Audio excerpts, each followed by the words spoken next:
Hello everybody, welcome yet another time. This is the premium channel from Sashakt Empowering Lives. First of all, let me please apologize. We have some construction work going on at the other side of our building. Just like the various circumstances which are beyond us.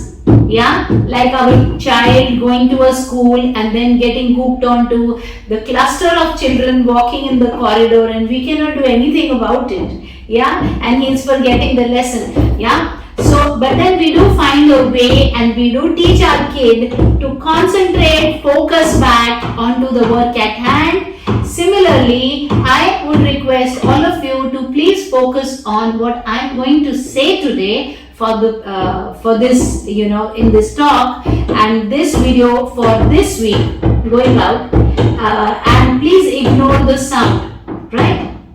So on that note, let us start.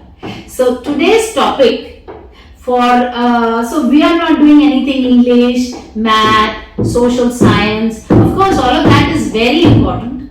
All the 5 fingers are very important, but along with the skill comes something known as the attitude, because someone with an extremely exceptionally high skill set but a poor attitude may not be able to do well in life, whereas someone with not such a high skill set but a good attitude, a learning attitude, will go a much longer way. So attitude is the game changer, guys. So today I want to talk about a very important aspect in psychology. It is called self-sabotage.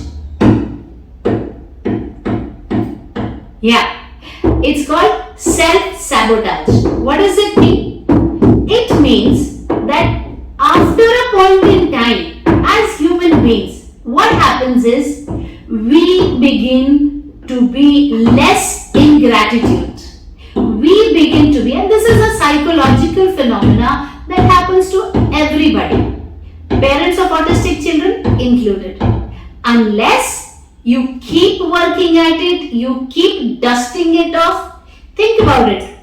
If there is dust in the house, what do? You take a cloth and you dust it off, right? And the person whose house is spick and span and shining throughout life, who is that person? The one who's dusting every day. Someone who's not dusting the house for long stretches of time, what happens? And what happens to abandoned houses? Cobwebs come out, right? It gets all over the place and the place is gone. Why? That dust takes over.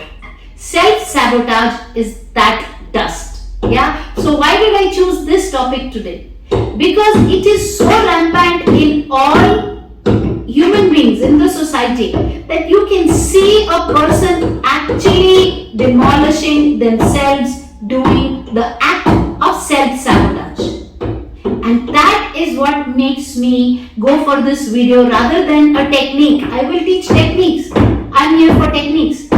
But you have to see when the dust of self-sabotage is coming up on your head and dust it off before it kind of takes away what you already have, right?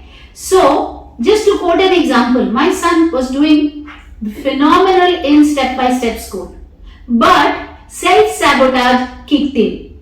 And I started, on listening to people's things.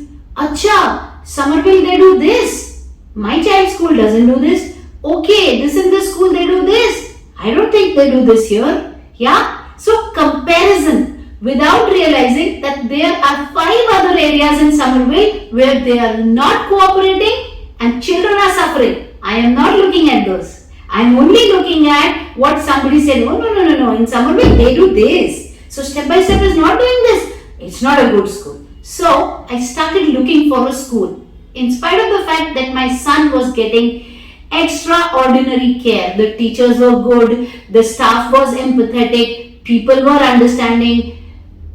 Things were in place. But I stopped counting my blessings. And now those blessings didn't matter. I started looking at other places and I landed up at this another school. It's just that I am such a blessed human being that God protects me every time before I make a grave mistake. So I looked up in another school, and I will not name that school, and I went there. And I was very impressed from the outside until I came back and I decided, and then another day I had some work. So I called the coordinator, and the coordinator didn't take the call, must have been busy or something. So I landed up directly at the school. And what happened was, I got to see the inside information which I was not supposed to have. And that was the saving grace from God, where I actually realized what a mistake I was about to do. I stepped back. Yeah? Now, I was lucky. Not everybody is. And that is what makes me do this message today, guys.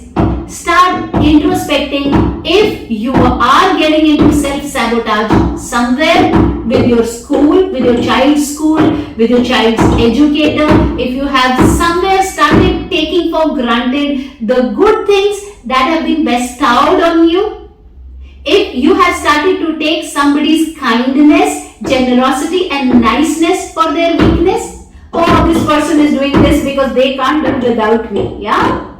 Is that so? Is that what is resulting in self-sabotage happening at your end? Well, in that case, please understand, the person at the receiving end is going to be none other than you and your child. So be careful, be careful. This is an alarm bell today. That self-sabotage is as much a reality as is breathing. It happens to me, it happens to my mentors, it happens to everybody that I know of, and it happens to parents of children with special needs. So what is the antidote of self-sabotage? How do we protect ourselves from making stupid mistakes and landing up in situations where there's not a U-turn, and then thinking, oh my God, that was so good? Because the integral part of self-sabotage, after you have done it, after you have demolished yourself, then you sit down to think, that was so good. And that's what eats on the self-esteem. Why did that have to happen? Why did I have to do that? Thank God I was protected from doing that. Angels supported me by showing me, by making me go to that school and showing me the inside. And I could compare the two, and I said, I am in heaven. What am I doing? I would have landed up destroying my kid, and I ran from there never to look back to that school again. Yeah, that was angel's gift to me. And as a matter of gratitude for every time that I've been protected by angels, I am making this message. That, if I know it, I spread it around. If you are somebody who's doing it unknowingly, yeah? If you are someone who's very excitedly joined a program and then you are thinking, well, this is not good enough, without realizing you are not putting enough effort at your end, yeah? If you are starting to slide down, right? Another example of self-sabotage was, I was about to sack my maid from whom I was not only getting the services of food, but there was certain lot of other areas where she was very, very considerate, and she was working around and doing things which even I wasn't paying her for. But self-sabotage set in. She doesn't do this, what she's doing, I'm not even looking at. I am not even concerned that she is taking care of my pet in my absence. I am not paying her for it. I am not even looking at it. हाँ ठीक है, कर रही है, so what? Yeah. And then I started looking for another person until the other person came in and I could see the stark difference. So if you are a parent or if you are somebody who's entering the zone of self-sabotage in your office, not counting the blessings you're getting from your bosses, if you are someone who's doing it with your child, yeah, because it's not a crime to do self-sabotage. It is inherent human nature. We create, we maintain it for a while, then we get bored, then we want to destroy it, and then we cry. So the point of making this video is, if you have something, preserve it. Relish it before it is taken away from you. Yeah? So on that note, the antidote of self-sabotage is gratitude. Start looking at little benefits that you're getting from the society, from the people around you, from your school, teacher, kids, and it will reverse the cycle of self-sabotage and put you on a path of progress. With that note, thank you so much. I will leave you with introspection and mind blessings, and we shall meet next week. Bye-bye.